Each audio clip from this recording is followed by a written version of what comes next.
Ang comment ko sa'yo is nanonood ka kasi habang nagda-drive. And Alam ko wala ko nanonood. Pinaplas ko lang sa'yo. Pinaplas ko lang. you're scrolling your phone. Ako, wala. At ang pagkakasabi ko lang Nakikinig sa'yo ay, ako. sir, Hindi pwede ako po nanonood. mag-focus tayo sa Makakapag-drive ako. Ang pagdadrive. tagal ko na nagdadrive. Safety is Diba always number one priority. Alam ko yon, alam ko na. Siyempre, Tapos ikaw pa sasakyan ko yung ba- magagalit, ikaw pa yung magsisisigaw. Gusto ko ba ma-damage yung sasakyan ko? Ha? Siyempre, alam ko yon. Ikaw, sasakay ka lang naman dito. Wala kang pakialam kahit Wag mo madami ko yung sasakyan sigawan. ko eh. Wag mo ko sigawan.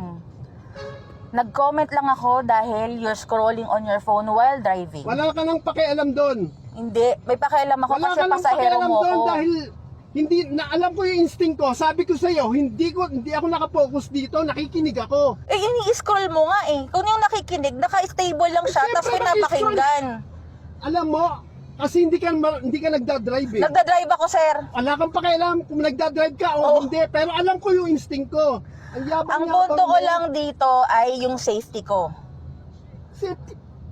You're been scrolling Alam sa mo, phone habang nagda-drive tayo. In the first place, At kaya ang bagal ng sinabi ko takbo lang, nakikita mo, ang bagal ng takbo ko dahil traffic. sir, Dahil kahit sa sinabak batas mo ako sa natin, traffic. bawal mag-phone habang nagda-drive. Yun lang ang paalala ko sa'yo, tapos pinagsisigawan mo na ako. Hindi kita pinagsisisgawan. Ay, yan po ang nangyayari. Masyado ka Ano po ng ba arrogante ginagawa? pagpasok Paano ko pa lang naging dito. arrogante? Ang yabang-yabang Paano ko mo. naging arrogante? Madamage man lang yung sasakyan ko, wala ka nang pakialam eh. Bababa ka lang dyan. Magbabayad ka lang kung magkano gusto mo dahil wala ka naman pang yabang-yabang mo, magmamadaliin mo ko. You're risking my safety. You're risking my safety. Oh, Bakit anong yung tawag mo doon? Yung safety ko.